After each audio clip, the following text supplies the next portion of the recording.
أعوذ بالله السميع العليم من الشيطان الرجيم. بسم الله الرحمن الرحيم. الحمد لله الذي هدانا لهذا وما كنا لنهتدي لولا هدانا الله.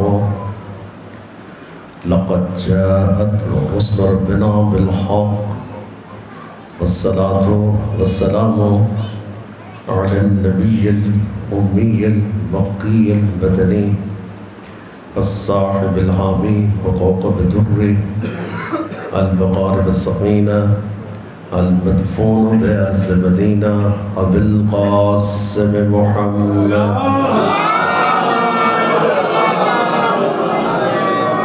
وعلى آله الطيبين الطاهرين المعصومين ولعنة الله على أعدائهم أجمعين. رب اشرح لي صدري ويسر لي أمري واحلل عقدة من لساني يفقهوا قولي.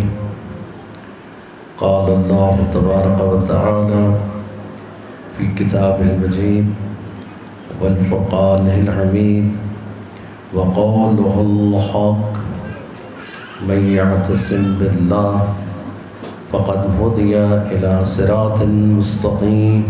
درود پڑھیں بآواز بلند.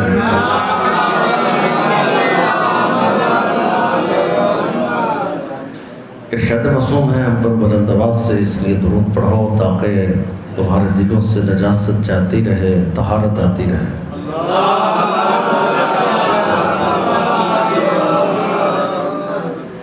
ارشاد رسول خدا ہے کہ جو شخص مجھ پر میری ذریت پر بلند آواز سے درود پڑھتا ہے اور جن لبوں سے وہ درود گزرتا ہے وہ لب میری بہت آگاہ بن جاتے ہیں. اس لیے مل کر کے بلند آواز سے درود پڑھیں.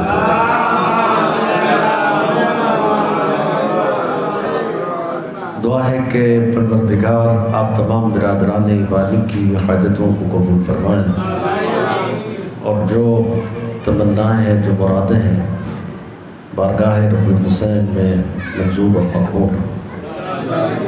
بانیان مجلس کا انتظام اہتمام خرچ اخراجات پروردگار اپنی بارگاہ میں منظور اور مقبول فرمائے.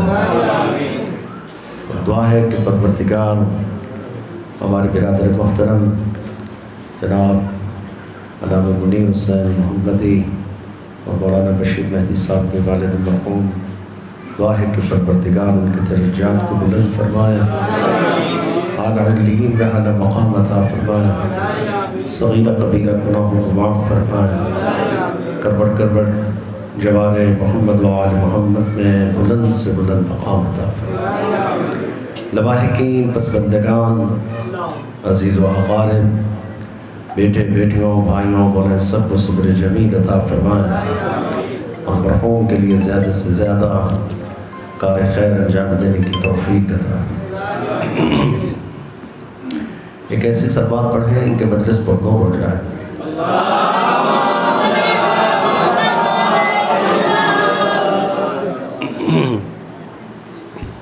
آپ کی واجب الاحترام خدمت میں کوئی زیادہ دیر زحمت نہیں دینا ہے. انتہائی اختصار کے ساتھ قرآن مجید میں سے انتہائی ایک مختصر آیت کو تلاوت کرنے کا شرف حاصل کیا ہے. ارشاد الہی ہے من یعتصم باللہ فقد ہدی الی صراط مستقیم. جو بھی اللہ سے تمسک پیدا کرنا چاہتا ہے، توجہ ہے یا نہیں آپ کی؟ جو بھی اللہ سے تمسک پیدا کرنا چاہتا ہے، اس کو آسان کرتا ہوں، یعنی جو یہ چاہتا ہے کہ اللہ میرا ہو جائے اور میں اللہ کا ہو جاؤں. توجہ ہے یا نہیں؟ تمسک کا آسان اور بالکل جو بہترین جملہ جو مفہوم ہے وہ میں نے آپ کی خدمت میں عرض کیا. یعنی یہی ہے کہ میں انی تارک فیکم الثقلین کتاب اللہ و عطرتی و اہل بیتی ما ان تمسکتم، اس حدیث میں بھی جو لفظ آیا وہ یہی آیا، ما ان تمسکتم۔ یہاں پر بھی وہی ہے کہ تم یہ چاہتے ہو کہ اہل بیت تمہارے ہو جائیں اور تم اہل بیت کے ہو جائیں، یعنی یہاں پر بھی ہے اگر تم یہ چاہتے ہو کہ اللہ تمہارا ہو جائے اور تم اللہ کے ہو جائے۔ اللہ کو اپنا بنانے کے لیے انسان کیا کیا نہیں کرتا، کیا نہیں کرتا، عبادتیں کرتا ہے، ریاضتیں کرتا ہے، مناجاتیں کرتا ہے، کعبے کی طواف کرتا ہے، ساری ساری رات مصلی بچھا کے اللہ اللہ اللہ کے ورد کرتا ہے، تسبیحیں گھس گئے اللہ کا ورد کرتے کرتے، اور راتیں گھس گئیں اللہ اللہ کا ورد کرتے ہو، اور یہ ورد اسی نیت سے کیا جا رہا ہے کہ کسی طرح اللہ میرا ہو جائے۔ اور یہ ساری ساری رات جو اللہ کرتے ہیں، کیا ان پر کبھی کوئی وحی آئی، کبھی کوئی فرشتہ آیا، کوئی خبر دینے والا خبر لے کر آیا کہ بھائی تم نے بڑی عبادت کی، بڑی ریاضتیں کی، تم نے ساری ساری رات تسبیحات میں لے کے اللہ کیا، لہٰذا اب اللہ تیرا ہو گیا؟ توجہ ہے یا نہیں؟ آپ کے ہاں کوئی اس طرح ہے کہ کوئی ساری رات بیٹھا اللہ کرے اور صبح اس پر کوئی وحی نازل ہو جائے کہ بھئی اللہ نے مجھے بھیجا ہے، کوئی فرشتہ آیا ہو خبر لے کے بھئی بڑی تو نے تسبیح پھیری میرے نام سے لہٰذا میں تیرا ہو گیا؟ کبھی ایسا ہوا؟ نہیں ہوا۔ تو یہ کیا بات ہے کہ ساری ساری رات اللہ کرے، لیکن اس جد و جہد سے کہ کسی طرح اللہ میرا ہو جائے۔ کمال یہ نہیں ہے کہ کوئی یہ کہے کہ اللہ میرا ہو جائے، کمال تو یہ ہے کہ اللہ کہے کہ یہ بندہ میرا ہو جائے۔ کمال تو یہ ہے کہ اللہ کہے کہ یہ بندہ میرا ہے، کمال یہ نہیں ہے کہ میں کہوں کہ اللہ میرا ہے۔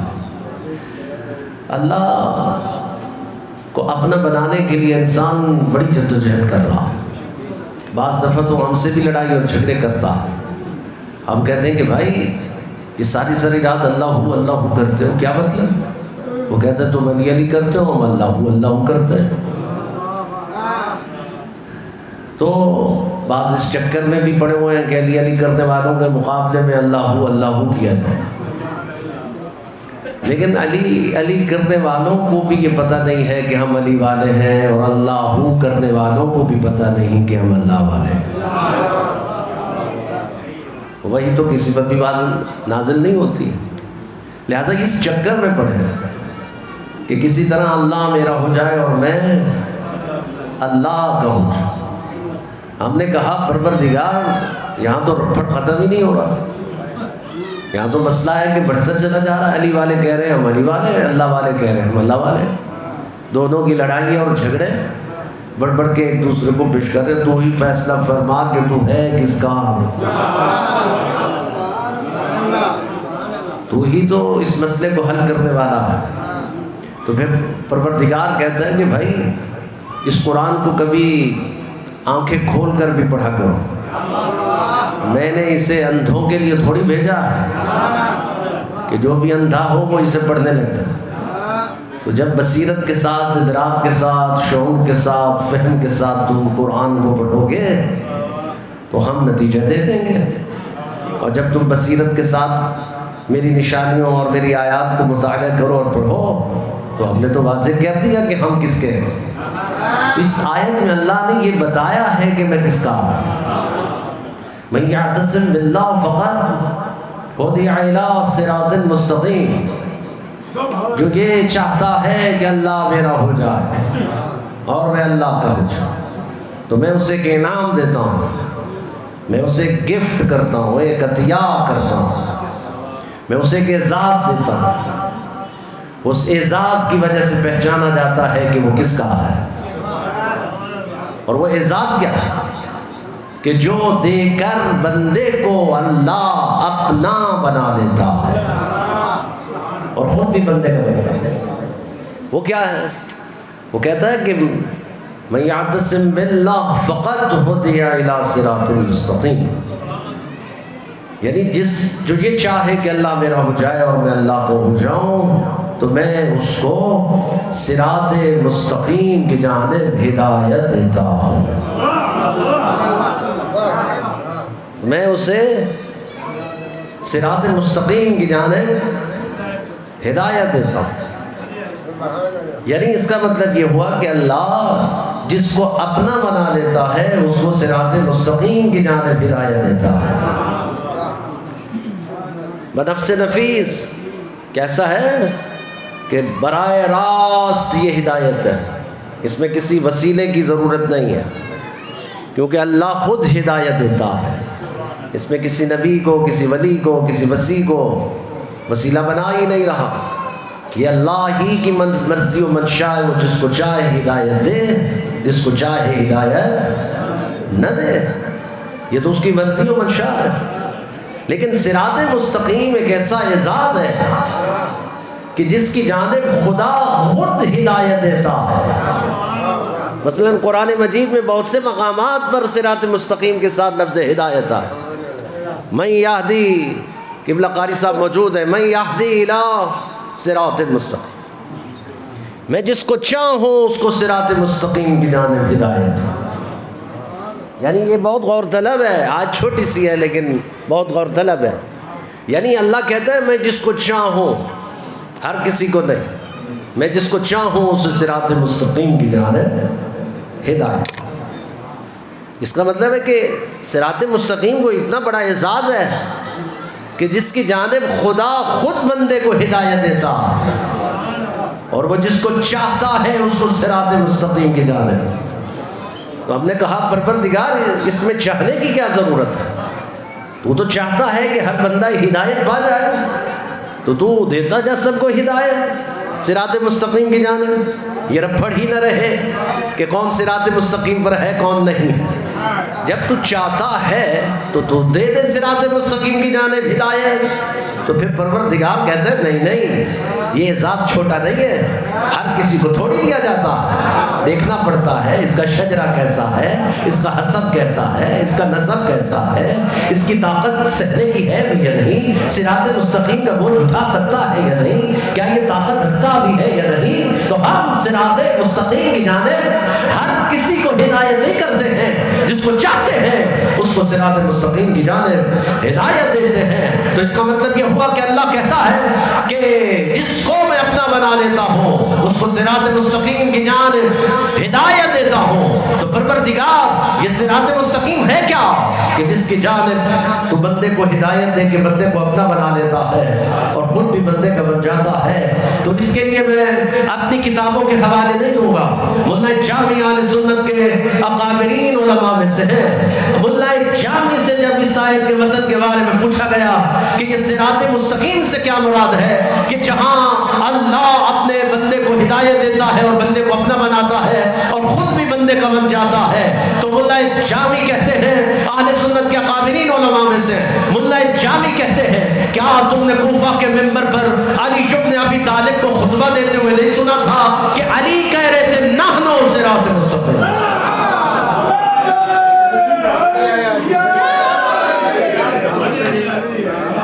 علی کہہ رہے ہیں نحنو صراط مستقیم، ہم صراط مستقیم ہیں۔ نحنو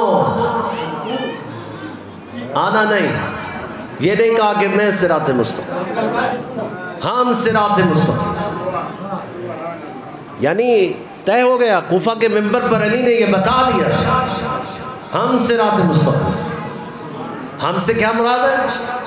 صرف میں نہیں، میرے بعد حسن بھی صراط مستقیم ہے، حسین ابن علی بھی صراط مستقیم ہے، زین العابدین بھی صراط مستقیم ہے، محمد باقر خفی الجلی بھی صراط مستقیم ہے، مہدی تک، یہ سب ہستیاں ہیں جو صراط مستقیم کا ایک سلسلہ ہے، نہ رکنے والا سلسلہ، تسلسل کے ساتھ رہنے والا سلسلہ۔ گویا کہ اب سمجھ میں آئی یہ بات کہ پروردگار کہنا کیا چاہتا ہے۔ اس کا آسان جو میں مظفر گڑھ کی زبان میں ترجمہ اگر کر کے بتاؤں تو صرف سلیس زبان میں یہ بنتا ہے کہ اللہ کہنا یہ چاہتا ہے جس کو میں اپنا بنا لیتا ہوں اس کو علی والا بنا دیتا ہوں.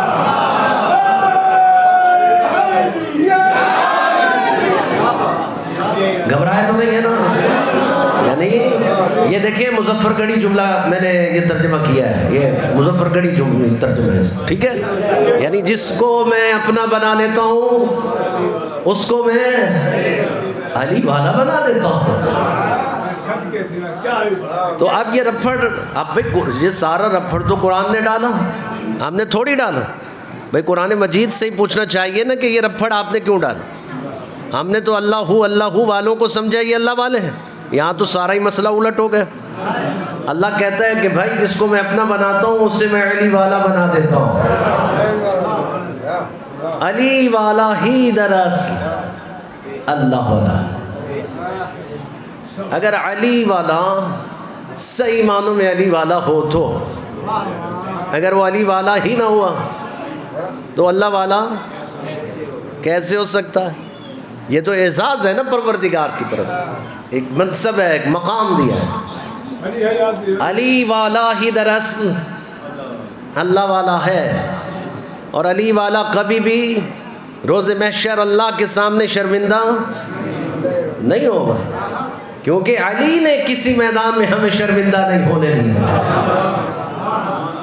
علی نے تو کسی میدان میں ہمیں شرمندہ نہیں ہونے دیا، چاہے وہ کوئی بھی میدان ہو، علم کا ہو، حلم کا ہو، زہد کا ہو، تقوی کا ہو، الہیات کا ہو، یا نہضتوں کا ہو، یا تحرک کا ہو، یا بیداری کا ہو. ہر میدان میں علی بقمان ہے، بشرف ہے. اس لیے علی والا ہونا یہ اعزاز کی بات ہے یا نہیں، شرف کی بات ہے یا نہیں، عزت کی بات ہے یا نہیں. تو شکریہ ادا کرو، اللہ نے آپ کو علی والا بنایا، علی والا بنایا ہے. میں کہتا ہوں کتنے خوش نصیب و شیعہ، تم نے اس کو ہادی بنایا، تم نے اس کو رہنما بنایا. یہ کتنا باکمال ہادی ہے. دنیا عالم اسلام کے ہادیوں چیلنج ہے، کوئی اس طرح کا ہادی لا کر کے دکھاؤ جو تابوت میں بھی ہو اور اپنا تابوت اٹھا بھی رہا ہو.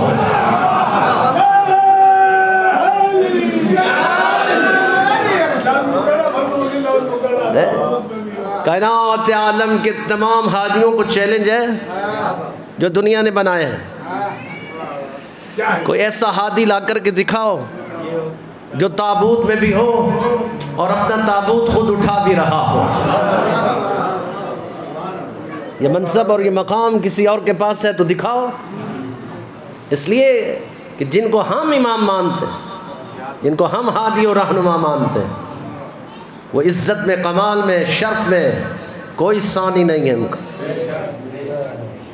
ہادی اس کو مانو، ہادی اور رہنما اس کو مانو جو رستہ دے سکے، صراط مستقیم کی منزل دے سکے. اب فرق تو ہے، دنیا نے جن کو ہادی بنایا وہ رستہ لے کے بھاگے. جب رستہ لے کے بھاگے تو ان کو یہ سمجھ نہیں آئی کہ رستہ معلوم کس سے کرنا. ان کو تو پتہ ہی نہیں چلا کہ جس سے رستہ پوچھ رہا ہوں یہ بیوی ہے یا اماں ہے. لیکن جس کو دنیا نے ہادی بنایا ان کی یہ صورتحال ہے. لیکن جس کو اللہ نے ہادی بنایا وہ منبر کوفہ پہ بیٹھ کے کہتا ہے سلونی سلونی قبل ان تفقدونی، پوچھو پوچھو کہ میں زمین سے بہتر تو آسمان کے راستے جا رہا ہوں.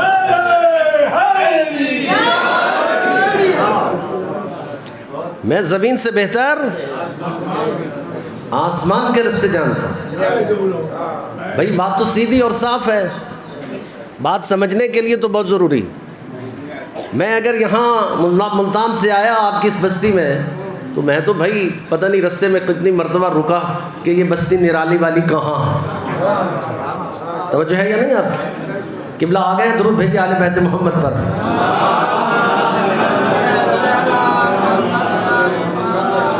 اب قاری صاحب کی چونکہ اپنی مجلس ہے، بانی مجلس ہے، والد صاحب کی برسی کی مجلس ہے، تو مجھے فرق نہیں پڑتا ہے، میں 4 گھنٹے تو پڑھ سکتا ہوں نا بیٹھا۔ ویسے بھی آپ پر بڑا ظلم ہے، یک کے بعد دیگرے سارے ہی مولوی پڑھ رہے ہیں، یعنی یہ تو عوام کے اوپر ظلم ہوتا ہے نا بھائی، سارے ہی ایک یک کے بعد دیگرے مولویوں سے پالا پڑ جائے، اور مولوی بھی وہ کمال ہو گیا، ایک سے بڑھ کر ایک جو آ رہا ہے وہ تبلیغ کیے جا رہا ہے۔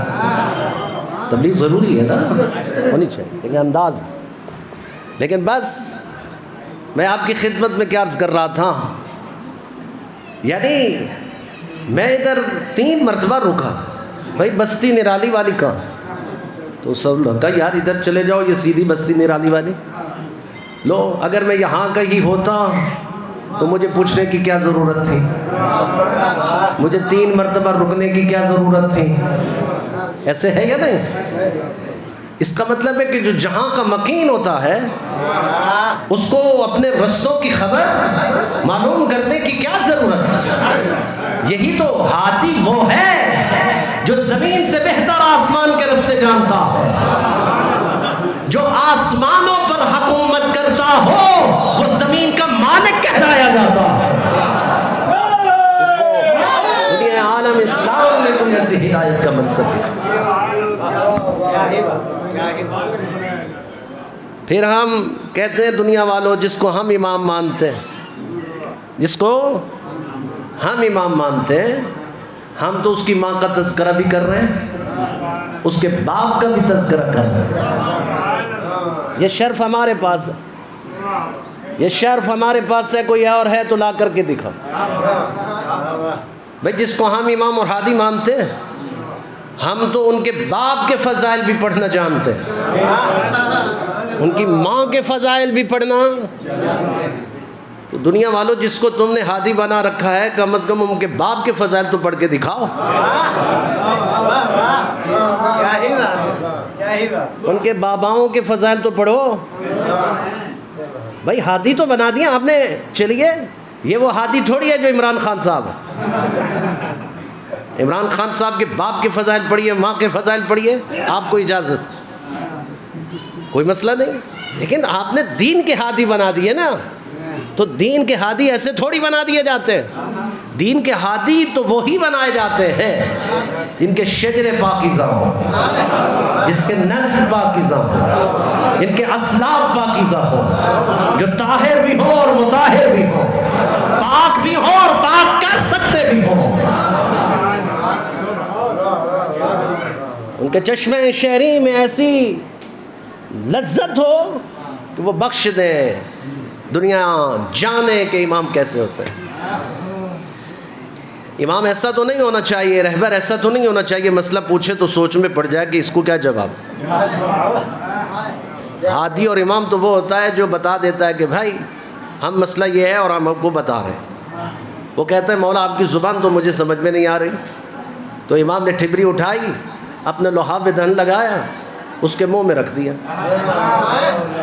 وہ کہتا ہے ایک زبان نہیں آتی تھی، اس ٹھبری کو چوسنے کے بعد 72 زبانوں کا میں ماہر ہو گیا۔ یہ تھوڑی بات ہے، ہادی اور رہبر تو بھئی ایسا ہونا چاہیے کہ جس کا لحاف پہ دہن اگر ٹھبری پر لگا کے منہ میں رکھ دیا جائے۔ نام بھی بتا دیں، ہاں نام بھی بتا دیں۔ امام حسن عسکری علیہ السلام کا واقعہ ہے، ان کے پاس ایک صحابی آیا، یحشے نام اس کا، اور امام کی خدمت میں آ کر کے کہتا ہے مولا میں بہت دور سے آیا ہوں، اپنی زبان میں امام سمجھ رہے ہیں کہ وہ کیا کہہ رہا ہے، لیکن وہ کہہ رہا ہے کہ مولا میں آپ سے جو کہنا چاہ رہا ہوں وہ تو آپ سمجھ رہے ہیں، لیکن آپ جو کہیں گے وہ میں سمجھ نہیں پا رہا۔ امام نے ٹھبری اٹھائی، اس کے منہ میں رکھی، امام نے کہا اب صرف تو میری زبان نہیں سمجھے گا، یہ جو بکری میں کر رہی ہے یہ بھی تجھے سمجھ میں آئے گا کہ یہ کیا کہہ رہے ہیں، یہ جو جانور بول رہے ہیں نا یہ بھی تمہیں سمجھ میں آئے گا کہ یہ کیا بول رہے ہیں۔ امام تو پھر ایسا ہونا چاہیے، رہبر اور ہادی تو اس طرح ہونے چاہیے، لہذا جن کو ہم مانتے ہیں ان کی ماؤں کے تذکرے بھی ہم کر کے دکھا رہے ہیں، ان کے باباؤں اور ان کے آقاؤں، ان کے آباء و اجداد کے تذکرے بھی ہم کر کے دکھا رہے ہیں، تو پھر تمہیں بھی حق ہے، تم نے جن کو مانا کم از کم ان کے تذکرے کر کے دکھاؤ، ان کو لے کر کے آؤ. تم نے ہادی جو مانا ہے تو یہ شرط میرے مولا کے پاس ہے. ہر جنگ میں اپنا تعارف اپنے بابا سے کرواتے ہیں، کیونکہ علی جانتے ہیں کہ یہ بڑے نادان اور بے وقوف ہیں، یہ میرے بابا پر کفر کے فتوے لگاتے ہیں. لہٰذا علی نے بڑی سیاست کی. علی چونکہ بڑے سیاسی تھے، یاد رکھیے گا. اب بعد میں فتوے مت لگائیے گا کہ مولانا علی کو سیاسی بنا کے چلے گئے. اور سیاست ہمارا محور ہے، سیاست ہمارا دین ہے. سیاست نہ ہو تو دین میں کیا رہ جائے گا؟ علامہ اقبال نے کہا تھا چنگیزی فارغ ہو جاؤ گے، صوفی ہو. صوفی کبھی سیاست نہیں کرے گا. صوفی کو اپنے پیٹ سے غرض ہوگی، اپنے مال سے غرض ہوگی. وہ مصلی سے غرض رکھے گا، نمازوں سے غرض رکھے گا، مسجد کے کونے سے غرض رکھے گا. لیکن جو مجاہد ہوگا، مبارز ہوگا، نڈر ہوگا، بہادر ہوگا، وہ سیاسی ہوگا تو میدان میں اترنے کی صلاحیت رکھتا ہے. دین اور سیاست جدا نہیں ہے. اس لیے ہم نے ایک جدوجہد کی اس ملک کے اندر کہ ہم نے ایک جماعت بنائی جو مذہبی اور سیاسی جماعت. ہم نے کہا، لوگ کہہ رہے تھے کہ یہ سیاسی جماعت ہے لہٰذا اس سے کوئی تعلق نہیں ہے ہمارا. ہم نے کہا بھائی ہم سیاست کریں گے اپنے مذہب کے لیے کریں گے. سیاست مذہب کے لیے ہی کی جاتی ہے. تمام ائمہ نے سیاست کی اللہ کے لیے. سیاست اس لیے کی جاتی ہے کہ تم اللہ کہنے کے قابل ہو جاؤ. تو اللہ وحدہ لا شریک کہنے کے قابل ہو جاؤ. تم اللہ کی اطاعت کے قابل ہو جاؤ. تم اللہ کی معصیتوں سے بچ جاؤ. سیاست نظام ایک سسٹم ہے. نماز جمعہ کیا ہے؟ یہ سیاسی اجتماع ہے دین کا. تمہیں 4-5 میل سے بلا کر کے کیوں اکٹھا کیا جا رہا ہے؟ 5 میل سے آپ کو بٹھایا جا رہا لا کر کے. 5 میل تک کے لوگوں کو بلاؤ، ایک مسجد میں بٹھا دو. ان کو پیغام حق دینا ہے. ان کو بتاؤ ظلم کے خلاف آواز کیسے اٹھانا ہے. امام علی رضا علیہ الصلوۃ والسلام فرماتے ہیں خطیب جمعہ اگر اپنے خطبہ جمعہ میں وقت کے فرعون، وقت کے نمرود، وقت کے شداد، وقت کے مذہبی بلم بوراں. مذہبی بلم بورا تو جانتے ہیں نا آپ؟ اگر نہیں دیکھا تو فضل الرحمان کو دیکھ لیا. یہ وقت اب مذہبی بلم بورا ہے. آغا صاحب کو جانتے ہیں بلم بورا کون تھا، کیا کرتا تھا. اس کا آج اگر دیکھنا ہو تو مولانا فضل الرحمان خوب نقشہ کھینچ رہے ہیں آج کل. جب بھی چاہے دین کو سیاست کی بھینٹ چڑھائیں اور سیاست کو دین کی بھینٹ چڑھائیں، کوئی سمجھ میں نہیں ہے. لہٰذا یہ وقت کے مذہبی بلم بورا، وقت کے سیاسی فرعون، سیاسی نمرود جتنے بھی ہیں، ان کے خلاف ٹکر لینا، کھڑا ہونا، مزاحمت کرنا، ظلم کے خلاف ڈٹ کر، یہ خطیب جمعہ کی ذمہ داری ہونی چاہیے کہ وہ آگاہ کرے لوگوں کو. اگر وہ ایسا نہیں کرتا تو یہ سب سے بڑے دین سے خیانت کرتا. امام علی رضا علیہ السلام فرما رہے ہیں، امام علی رضا علیہ السلام فرماتے ہیں وہ جمعہ نہیں ہے، وہ جمعہ خان ہے.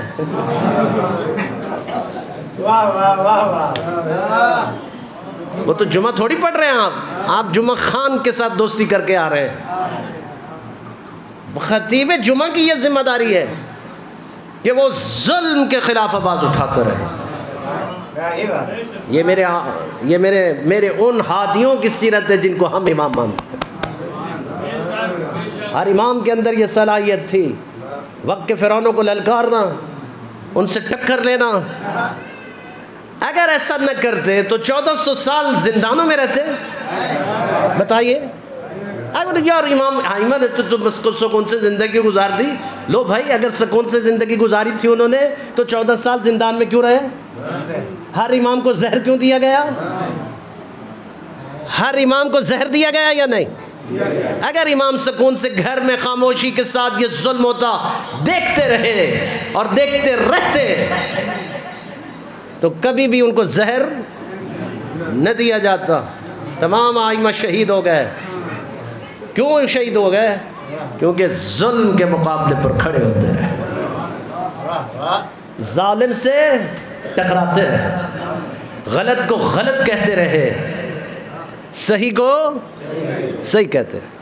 ابھی بات ہو رہی تھی نا قاری صاحب آپ سے، تو عمران خان نے ایک جملہ کہا نیوٹرل جو ہوتا ہے وہ جانور ہوتا ہے۔ بات اس نے ٹھیک کی ہے، ہضم نہیں ہو رہی کسی کو۔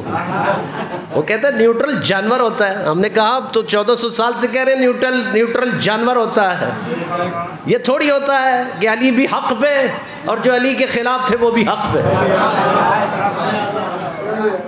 پھر ایک کو تو ماننا پڑے گا، یا علی کے رستے پر رہو یا فرعون شام کے رستے پر رہو۔ نیوٹرل یہاں نیوٹرل اچھا نہیں ہے، وہاں کہیں گے اس نے صحیح کہا ہے نیوٹرل جانور ہوتا ہے۔ ہم نے کہا وہ سارے جانور ہی تو تھے جو علی کو چھوڑ کر چلے گئے۔ علی کو چھوڑ دیا جائے تو پھر رہ تو جانور ہی جاتا ہے۔ علی کو چھوڑ کر کے انسان رہتا ہے، جانور ہوتا ہے۔ لہٰذا اس نظام اور اس سسٹم کو سمجھنے کی ضرورت ہے، اس مقام کو سمجھنے کی ضرورت ہے۔ اس نظام سیاسی میں سیاست ہمارا محور ہے۔ سیاست کرو اپنے دین کے لیے کرو۔ اب آپ نے ابھی سیاسی آ گئے، ابھی اجتماع ہوں گے، ابھی الیکشن ہوں گے، آپ کا کیا خیال ہے جب آپ سیاست پہ ووٹ دیں گے تو کس نیت سے دیں گے؟ یہ اسی نیت تو آپ کی یہی ہوگی، بھئی آپ نے تو کونسلر اس کو بنانا ہے جو نالی گٹر سڑک سولنگ یہ بنوا کے دے، ہمارا محلہ ٹھیک کر دے۔ آپ میں سے کسی ایک کی ایسی نیت ہو کہ کونسلر اس کو بناؤں گا جو مجلس امام حسین میں میری معاونت کرتے ہیں، میں مجلس امام حسین کروں تو مجھے کوئی رکاوٹ نہ ہو، میں اس کو کونسلر بناؤں کہ جو میری جہاں مجلس ہو اس گلی کی صفائی کروا کے دے، جہاں میں جلوس نکالوں تو کوئی رکاوٹ نہ ڈالے، میں مجلس کراؤں تو مجھے کسی سے اجازت لینے کی ضرورت۔ اس طرح کی سیاست کیوں نہیں کرتے ہو؟ سیاست تو اس چیز کا تھا، ہم یہ مذہبی، اس کو کہتے ہیں مذہبی سیاست کرنا، اپنے مذہب کے لیے سیاست کرنا، آزادی کے ساتھ رہنے کا حق لینا، یہ ہوتی ہے مذہبی سیاست۔ یہ چھوٹے لیول کی بات کر رہا ہوں، اوپر کے لیول کی باتیں اور ہیں۔ یعنی جب ہم اوپر کے لیول کی بات کر رہے ہیں تو ہم یہ کہہ رہے ہیں کہ بھائی جس اسمبلی کے اندر بیٹھ کر ہمارے خلاف منصوبے بنائے جاتے ہیں وہاں اسمبلی میں ہمارا نمائندہ بیٹھا ہو، اس لیے بیٹھا ہو کہ جب بھی کوئی ہمارے خلاف سازش ہو، کوئی ایک علی والا کھڑا ہو کر اس پورے دربار کو اس طرح ہلا دے جس طرح سید سجاد نے شام کے دربار کو ہلا دیا تھا۔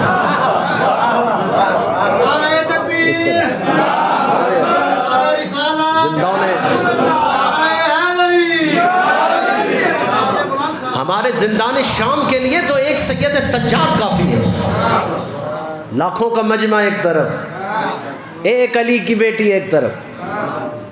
آج بھی یعنی ایک آواز ہو تو ہزاروں آوازوں پر بھاری ہو جائے، اور ہم نے ثابت بھی کیا ہے۔ ہم نے ثابت کیا جب بنیاد اسلام بل اسمبلی میں پاس ہو رہا تھا، جہاں یہ منصوبہ بندی کی گئی اس بل کے اندر کہ خبردار اس بل کے اندر یہ شک ڈال دو کہ یہ جو رضی اللہ تعالیٰ عنہ ہیں آئمہ معصومین، ان کے ساتھ رضی اللہ تعالیٰ عنہ لگے، ان کے ساتھ علیہ السلام لکھنا جرم قرار دیا جائے۔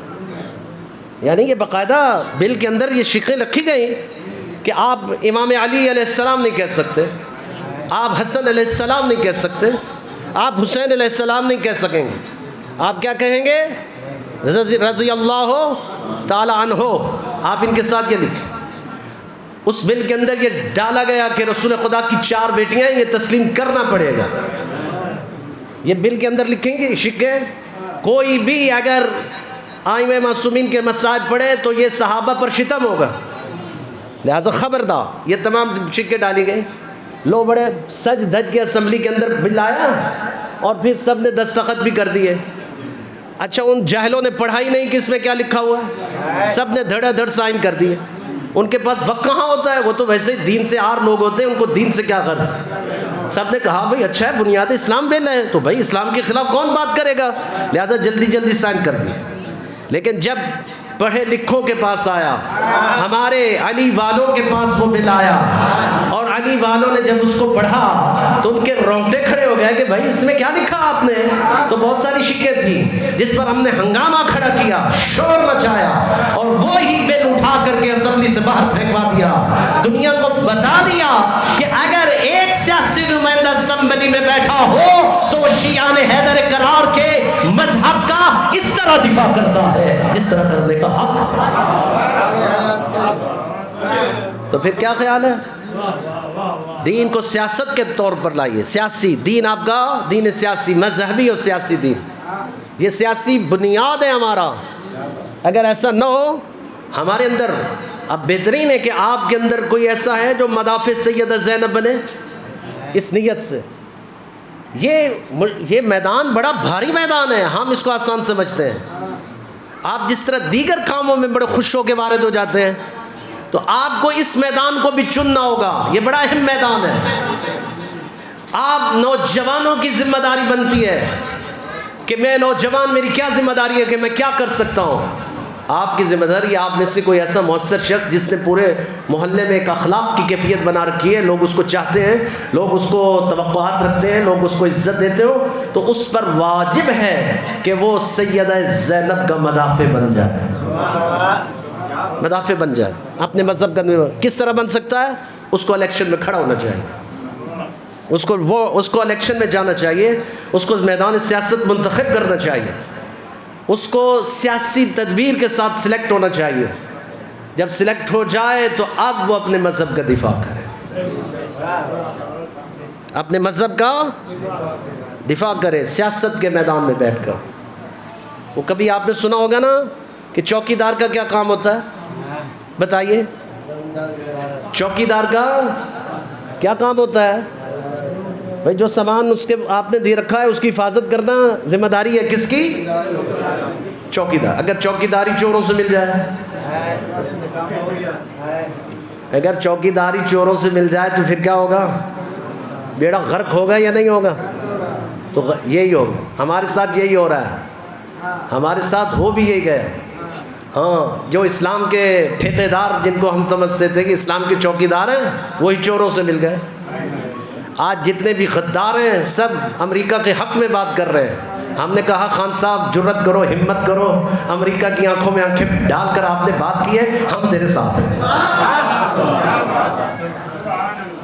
اور خان صاحب ہمت کرو، کوئی مرد پیدا ہوا بڑے عرصے کے بعد جس نے امریکہ کی آنکھوں میں آنکھیں، بھاڑ میں گئی مہنگائی، بھاڑ میں گیا سب کچھ، بس یہ بڑی بات ہے کہ تم نے امریکہ کو للکار دیا۔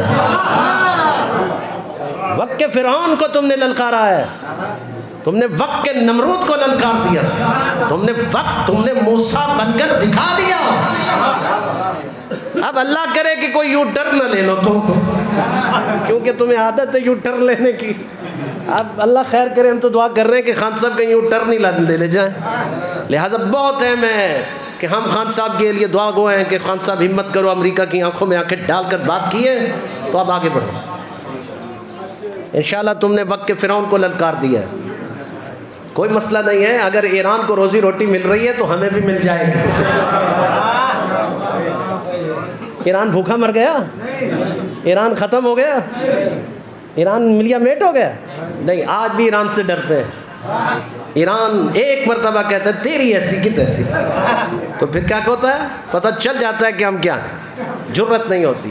امام خمینی نے کہا تھا امریکہ کی مثال اس کتے کی طرح ہے جس کو اگر آنکھیں دکھاؤ گے تو وہ دور بھاگے گا، ڈرو گے تو وہ تمہارے پیچھے بھاگے گا۔ امریکہ ہی اصل ہمارا دشمن ہے۔ اسرائیل اور امریکہ یہ دونوں مل کر ہماری جڑوں کو کاٹ رہے ہیں، ان کے خلاف ہمیں مزاحمت کے لیے کھڑا ہونا ہوگا۔ ہماری مجالس کے محور میں یہ بات بہت اہم ہے کہ ہونی چاہیے تھی ہماری مجالس میں۔ خطیب خیانت کرتا ہے، ذاکر خیانت کرتا ہے، یہ بات کیوں نہیں کرتے ہو ممبر پر؟ کرو نا یہ بات ممبر پر آ کر، جو اصل ہدف ہے، مقصد ہے، جس کی بنیاد ہمارا مذہب کھڑا تھا کہ ہم ظلم کے مقابلے پر کھڑے ہو، ہم ظالم کی آنکھوں میں آنکھیں ڈال کر بات کرنے والے، ثابت کریں کہ ہم علی والے ہیں۔ علی کو جب امام مان لیا تو پھر عملاً بھی تو دکھاؤ کہ ہم علی والے ہیں۔ عملاً ثابت کیسے ہوگا کہ تم علی والے ہو؟ بات پھر وہیں آ گئی، عملاً کیسے ثابت ہوگا تم علی والے ہو؟ ہاں اگر تم میں کوئی میثم تمار بن جائے تو وہ علی والا ہے، اگر تم میں کوئی میثم تمار بن جائے تو وہ علی والا ہے۔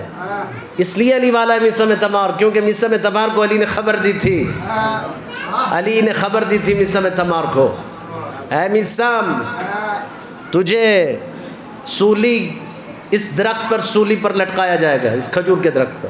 وہ ابھی چھوٹا تھا، ابھی وہ لگا ہی تھا، ابھی وہ اس کی کونپلیں نکلی ہی تھیں کہ علی نے کہہ دیا تھا اے میثم اسی درخت پر تجھے لٹکایا جائے گا۔ اگر میں ہوتا تو میں تو جڑیں ہی کاٹ دیتا اس کی، مولوی ہوں نا میں تو جڑیں ہی کاٹ دیتا، بھئی یہ درخت ہو ہی نا جس میں لٹکایا جاؤں گا۔ تو میثم نے کیا کیا؟ میثم ہر روز اس درخت کو پانی لگاتا رہا،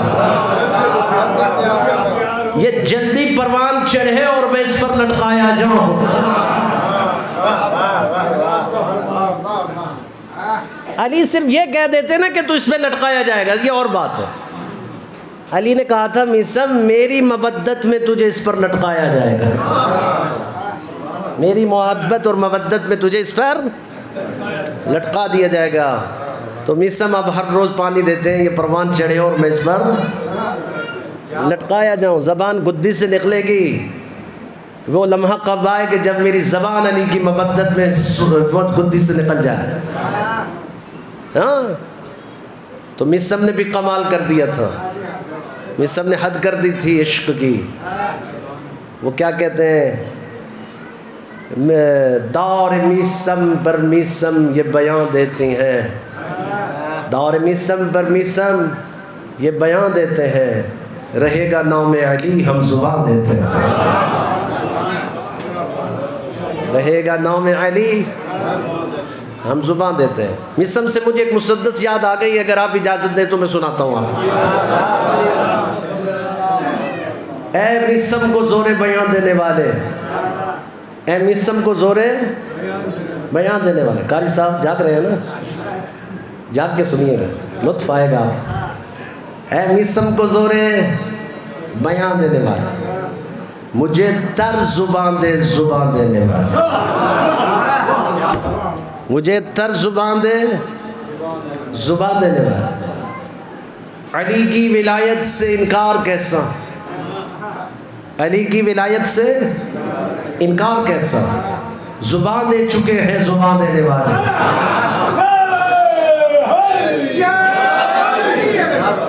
زبان دے چکے ہیں زبان دینے والے۔ کہاں یہ زمانہ، کہاں یہ آل احمد، کہاں یہ زمانہ، کہاں آل احمد، کہاں لینے والے کہاں دینے والے ہیں۔ توجہ ہے یا نہیں بھئی؟ کہاں زمانہ، کہاں آل احمد، کہاں لینے والے کہاں دینے والے۔ لینے والے تو پھر اس طرح لیتے ہیں نا کہ ایک شہزادی جو بازار میں بکنے کے لیے آئی تو اس نے کہا خبردار مجھے ہاتھ مت لگانا، میرا لینے والا بھی آئے گا، لے جانے والا بھی مجھے لے جائے گا۔ ہاں لینے والے تو پھر اس طرح، کہاں لینے والے کہاں دینے والے۔ اٹھاتے نہیں کیوں نبی کا جنازہ، کہاں مر گئے بیٹیاں دینے والے۔ دعائے ملک ہے در سیدہ پر، دعائے ملک ہے در سیدہ پر، سلامت رہے روٹیاں دینے والے۔ میں نے تو پوری اسی مسدس میں اپنا خطاب مکمل کر لی، پوری تقریر بیان کر دی۔ ہاں اب ہم نے کہا یار بڑی عجیب بات ہے ویسے، ایک دن نا فضل ابن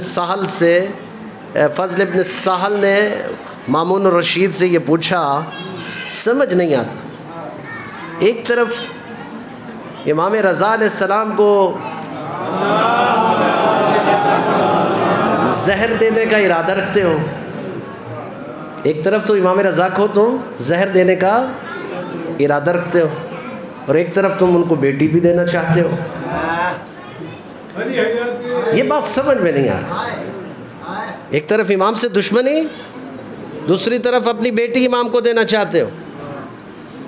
تو مامون نے کہا ادھر کان کرو، بڑے راز کی بات ہے، میں تیرے کان میں کرنا چاہتا ہوں، کسی کو بتانی نہیں ہے. اس نے کہا اچھا. تو وہ جو اس نے بات کان میں کی تھی میں آپ کو سناؤں، بتاؤں؟ تو پھر آپ بھی اس کو بتانا نہیں ہے کسی کو، ٹھیک ہے نا، پاس لحاظ بھی رکھنا ہوتا. اس نے کہا دیکھو تمہیں پتہ ہے کہ امام رضا کون ہے؟ انہوں نے کہا جی فرزند رسول ہے. تو کہا فرزند رسول ہے نا، اس لیے بیٹی دے رہا ہوں کیوں ان سے جو بچے پیدا ہوں گے وہ فرزند رسول کہلائیں گے، اور یہ میرے لیے بڑے اعزاز کی بات ہو جائے گی کہ میں فرزند رسول کا نانا بن جاؤں گا. میں فرزند رسول کا نانا بن جاؤں گا، یہ میرے لیے بڑے اعزاز کی بات ہوگی. ہم نے کہا مامون شکریہ تیرا، سمجھ آ گئی بات. اب پتہ چلا کہ کسی ایک سے بھی اللہ نے اولاد نہیں دی. جتنی بھی بیٹیاں دیتے رہے کسی ایک سے بھی اولاد نہیں ہوئی. اللہ دے دیتا تو یہ اعزاز بھی لے جاتے. لہذا اللہ نے کہا میں جانتا ہوں دیتے رہو بیٹیاں، کسی ایک سے بھی اولاد نہیں. اٹھاتے نہیں کیوں نبی کا جنازہ، کہاں مر گئے، کہاں مر گئے بیٹیاں دینے والے. دعائے ملک ہے در سیدہ پر، سلامت رہے روٹیاں دینے والے. یہ کوئی فقیر مسکین اسیر تھوڑی تھا جو ہر روز آتا تھا، یہ تو فرشتے تھے جو ہر روز غریب مسکین اسیر بن کر دروازوں پر آتے تھے، جن کے گھروں سے ملائکہ رزق لے کر کے جائیں، ان کو آل محمد کہا جاتا ہے. یہ شرف اور عنایت آپ کے پاس ہے، کسی اور کے پاس نہیں ہے. اس لیے ہم جن کو امام مانتے ہیں ان کے باپ کا تذکرہ بھی ہم کرتے ہیں، ان کی ماں کا تذکرہ بھی ہم کرتے ہیں. ہم دنیا کو بتاتے ہیں دنیا والوں آؤ، ہم بتاتے ہیں جن کو ہم امام مانتے ہیں. ان کی ماں یہ ہے جناب شہر بانو، ریحان بانو، خورشید بانو، امام زین العابدین علیہ الصلوۃ والسلام کی والدہ محترمہ ہیں جناب شہر بانو. یہ 3 بہنیں ہیں جو یزدجرد بادشاہ ایران کی بیٹیاں ہیں. یہ جب زوال پذیر ہوا ایران اور پھر یہ اسیر ہو کر آئیں مولا علی کی بارگاہ میں، زمانہ دوم تھا، خلافت دوم کا دور تھا. تو حضرت عمر نے کہا کہ ان بہنوں کا فیصلہ تو میں کر ہی نہیں سکتا کیونکہ یہ اعلیٰ خاندان سے ہیں، شاہی خاندان سے شہزادیاں ہیں، اسیر ہو کر آئیں گے تو ان کا فیصلہ علی کریں گے، ہم نہیں کر سکتے. تو یہ تینوں بہنیں کہاں آئیں؟ مولا علی کی بارگاہ میں. خورشید بانو، گیہان بانو، شہر بانو. خورشید بانو ہندوستان کے ایک بہت بڑے راجہ کے ہاں بیاہی گئیں. گیہان بانو جن کا لقب ابھی میرے ذہن میں نہیں ہے، شاید قاری صاحب کو پتا ہو، تو یہ محمد بن ابی بکر کی ان کے ساتھ بیاہی گئے.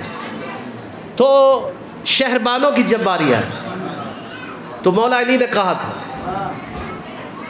تم بتاؤ گی یا میں بتاؤں کہ تو نے خواب میں کیا دیکھا.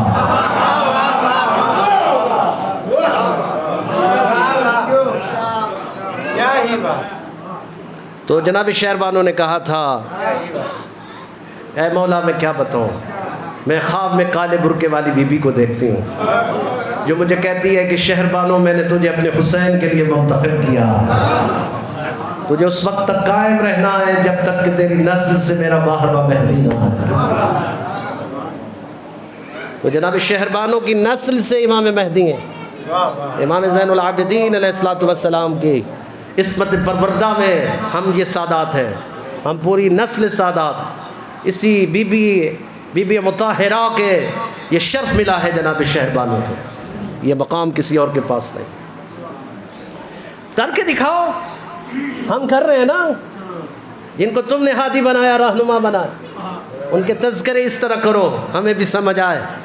کہ واقعاً تم کسی منزل پر کھڑے ہو، کسی مقام پر کھڑے ہو، تو یہ مقام خدا نے ہمیں دیا، یہ شرف ہمیں دیا.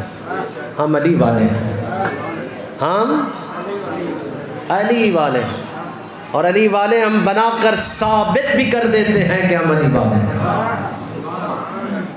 علی والے ثابت بھی کرتے ہیں کہ ہم علی والے ہیں. کب ثابت کرتے ہیں؟ جب مشکل وقت آ جائے. علی والا مشکل وقت میں علی والا ہونا ثابت کر دیتا ہے، ورنہ دوسرے تو فقط نعرے لگاتے رہتے ہیں، کیونکہ ان کا نعرہ ہی شعار ہے، ان کا سر شعار ہے. ان کو سریلے لوگ اچھے لگتے ہیں، ان کو بڑی بڑی مجلسیں اچھی لگتی ہیں، ان کے بڑے بڑے فن خواں اچھے لگتے ہیں، ان کو ریل پیل اچھی لگتی ہے. وہ مداری مت بناؤ آزاداری کو آزاداری بناؤ.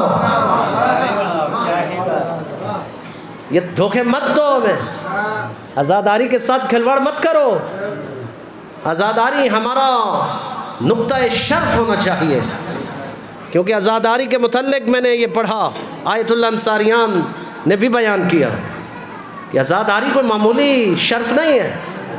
جہاں تم عزائے حسین برپا کرتے ہو، چاہے وہ گلی ہے، کوچہ ہے، وہ گھر ہے، یا کوئی بھی جگہ ہے، جس جگہ پر تم ذکر حسین کرتے ہو، ہم اس جگہ کو سدرۃ المنتہا بناتے ہیں.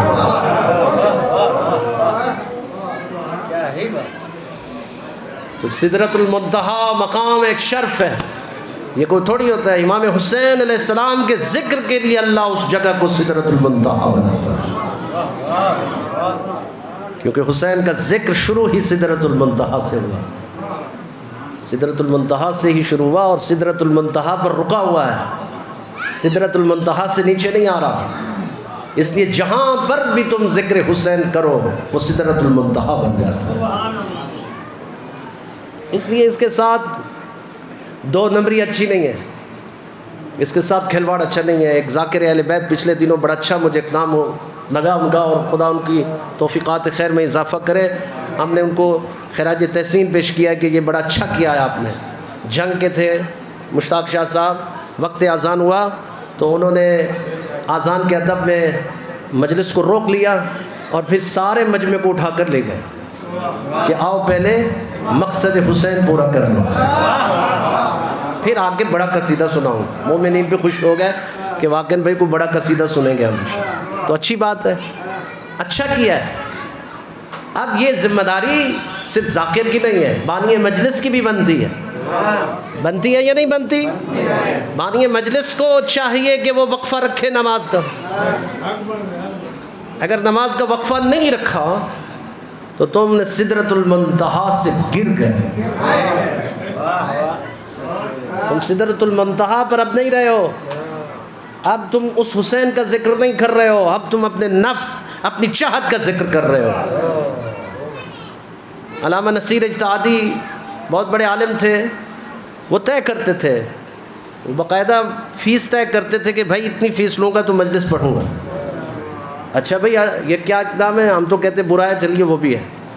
تو کسی نے کہا آغا صاحب سمجھ نہیں آتی، ہم تو غریب لوگ ہیں، آپ کی فیس تو نہیں بھر سکتے. انہوں نے کہا بھائی غریب لوگ بلاتے کیوں ہیں؟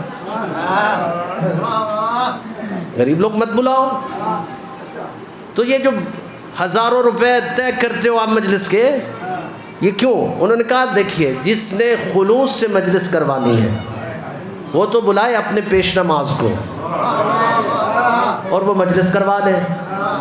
جس نے ہمیں بلا کر کے کروانی ہے اس نے اپنی ناموری کے لیے مجلس کروانی ہے، مولا کے لیے نہیں. وہ اپنا نام پیدا کرنا چاہتا ہے اور ہم اپنی ناموری کے پیسے لیں گے. بات ویسے انہوں نے ٹھیک کی اور بالکل آسان کر دیا بس، کیونکہ یہ بڑے بڑے بانی جو ہے نا، قاری صاحب تو بہتر جانتے ہیں، ان کی کوئی غرض نہیں ہوتی ہے امام حسین علیہ السلام سے. یہ چاہتے ہیں میری محلے میں، میری شہر میں ٹھاک بیٹھ جائے، اس نے فلاں مولانا کو بلایا، فلاں مولوی کو، فلاں ذاکر کو بلایا. کیا بات ہے جناب، یہ کیا بات میں تمہارا بیڑا غرق ہو جائے گا. کیا رہ جائے گا تمہارے پلے کہ تم نے اس چکر میں اتنی بڑی مجلس کر لی کہ میرا نام پیدا ہو جائے. حسین نے جانیں دے دیں کہ اسلام زندہ ہو جائے. میرے مولا نے تو جان دے دی نا، تیر و تبر تلواریں ٹوٹی نیزے برسے، ان قان دین محمد لم یستقم اللہ بقتلہ. کیا کہہ رہے تھے حسین؟ ہے میرے نانا کا دین اگر تو میرے قتل ہونے کی وجہ سے بچ سکتا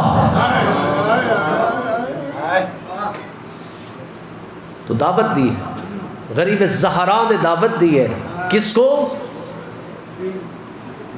تیروں کو، تلواروں کو، نیزوں کو. اے تیروں تلواروں نیزوں آؤ حسین کے بدن کو چھلنی کر دو، کیونکہ میرے چھلنی ہونے کی وجہ سے میرے نانا کا دین بچتا. امام حسین اپنا بدن چھلنی کروا رہے ہیں کہ نانا کا دین زندہ ہو جائے، اور آپ وقفہ ہی نہیں کر رہے ہو نماز کا. جس نماز کو زندہ کیا ہے زہرا کے لال نے، تم نے اس کو اہمیت نہیں دی، اگنور کیا. تم نے نماز کے وقت کو اگنور کر دیا. تم نے سوچا ہی نہیں کہ تم نے کتنا بڑا ظلم کیا عزائے حسین کے ساتھ. عزائے حسین کے ساتھ ظلم. اچھا یہ ہمارے کچھ مومنین کی بھی عادتیں بگڑی ہوئی ہیں، ان کو بھی ٹھیک کرنے کی ضرورت ہے. اچھی بات ہے نا کہ یہ بات کر دوں میں آپ کو.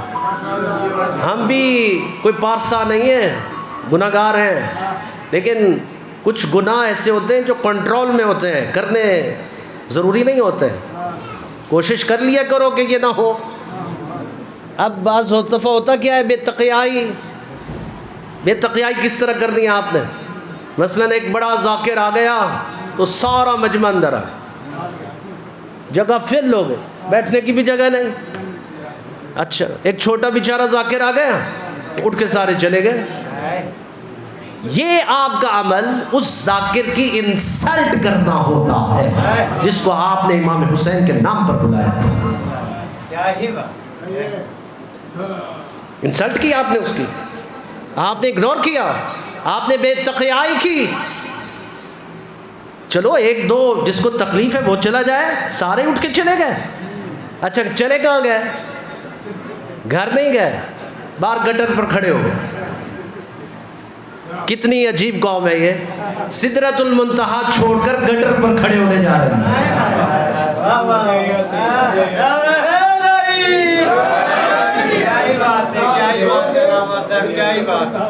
ہاں سدرۃ المنتہا چھوڑ کر نالیوں اور گٹروں پر کھڑے ہونے جا رہے ہیں، سگریٹ پھونکنے جا رہے ہیں، گپے لگانے جا رہے ہیں. تو وہاں جا کے تم قرآن مجید کی تلاوت تھوڑی کرو گے، کوئی دو چار بندوں کی غیبت کرو گے، جو پڑھ گیا اس کی غیبت کرو گے. یہ صحیح نہیں پڑھا اس نے، یہ ایسے بونگیاں مار گیا، یہ فلاں کر گیا، یہ فلاں کر گیا، اس نے غلط روایت پڑھی. یہ ساری بحثیں ادھر بیچارے گٹروں پہ کھڑے ہو کے کر رہے ہیں. اچھا پھر ان کے منہ پہ نہیں، اگر جس نے پڑھا تو اس کو پکڑ تو لو، اس سے پوچھو تو صحیح کہ کیا پڑھ کے جا رہے ہو. یہ بھی جرت نہیں ہے. بس یہ شعر ہیں پیٹھ پیچھے بات کرنے کے، ماہر ہیں ہم. جو چلا گیا اس کی خیر نہیں، جو ہے نہیں اسی کی خیر نہیں. تو ٹھیک کرنی پڑیں گی عادتیں اپنی. میں یہ آپ کی طرف نہیں، پورے ملک میں اسی طرح باتیں کرتا ہوں اور سب کو سمجھاتا ہوں کہ بھائی خدا کا نام لو، سیدھا کر لو، اپنے آپ کو ٹھیک کر لو. میری باتیں بری تو لگ رہی ہوں گی آپ کو. میں نے کہا مولانا صاحب دوسری دفعہ بلایا، تیسری دفعہ گنجائش نہیں ہے بلانے کی.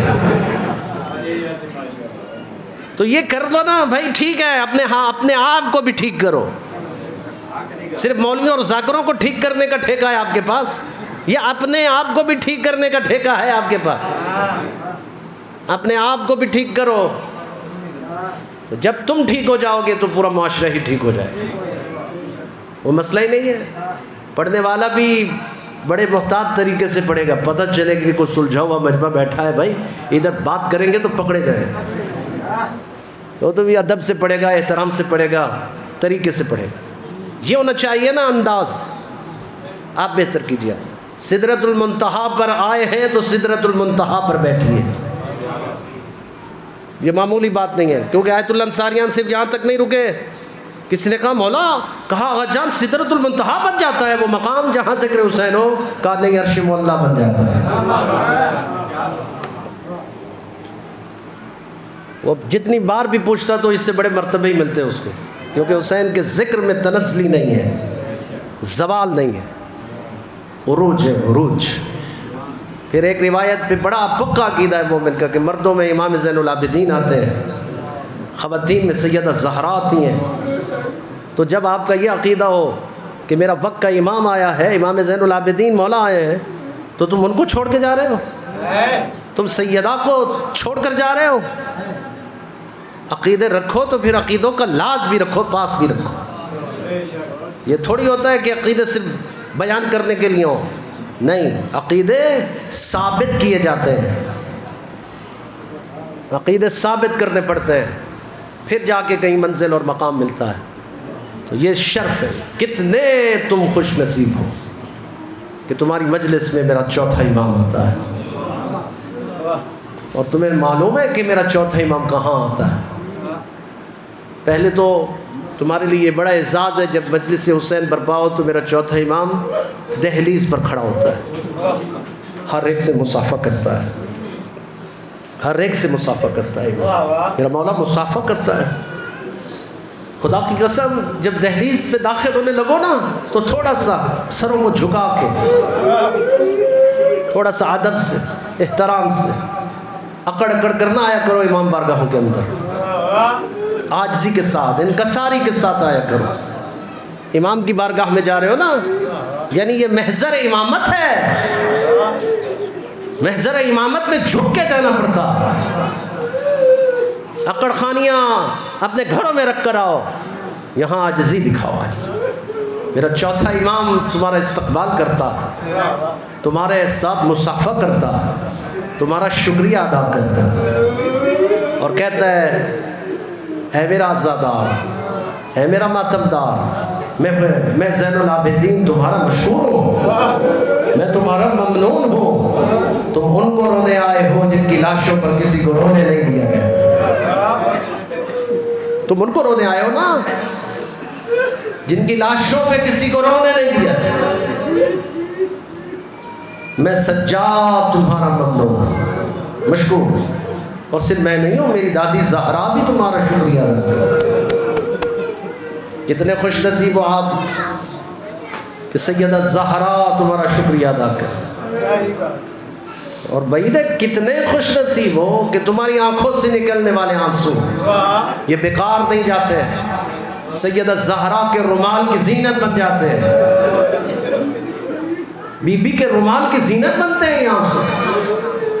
یہی وجہ ہے روز محشر جب آواز آئے گی اے لوگوں اپنی آنکھوں کو بند کر لو، نبی کی بیٹی زہرا آئے، ایک ہاتھ میں عباس کے کٹے ہوئے بازو، دوسرے ہاتھ میں اصغر کا جلا ہوا کرتا، اور ایک ہی سوال کرے گی اہل محشر سے، اے خدایا میں اس اہل محشر سے ایک ہی سوال کرنا چاہتا ہوں کہ مجھے ان سے پوچھ کے بتا میرے اصغر کا کیا جرم ہے، میرے عباس کا کیا جرم تھا۔ ممنون ہے، مشکور ہے رسول کی بیٹی زہرا، بس سزاداران مظلوم کربلا۔ یہی وجہ ہے جناب زہرا حسین کے تذکرے آسمانوں پر ہوتے رہے، خود شہادت حسین سے پہلے ہوتے رہے، نبی مرسل ذکر کرتے رہے، خود رسول خدا ذکر کرتے رہے، اور بطن زہرا میں حسین تھے تو رونے کی آوازیں آتی تھی، کھانا کھاتی سیدہ تو آواز آتی اماں آپ کھانا کھا رہی ہیں میں بھوکا مارا جاؤں گا، اماں آپ پانی پی رہی ہیں میں پیاسا مارا جاؤں گا۔ آئی بابا کے پاس، بابا جان جب سے یہ بچہ میرے بطن میں آیا عجیب عجیب آوازیں آتی، میں کھانا کھاتی ہوں آواز آتی ہے اماں میں بھوکا مارا جاؤں گا، کبھی آواز آتی ہے اماں میں پیاسا مارا جاؤں گا۔ تو پھر رسول خدا زہرا کو زمین پہ بٹھا دیتے اور حسین کے مصائب شروع کر دیتے، کہا زہرا یہ عام بچہ نہیں ہے، یہ حسین ہے، یہ کربلا کے چٹیل صحرا پر مارا جائے گا، 3 دن کا بھوکا پیاسا ہوگا۔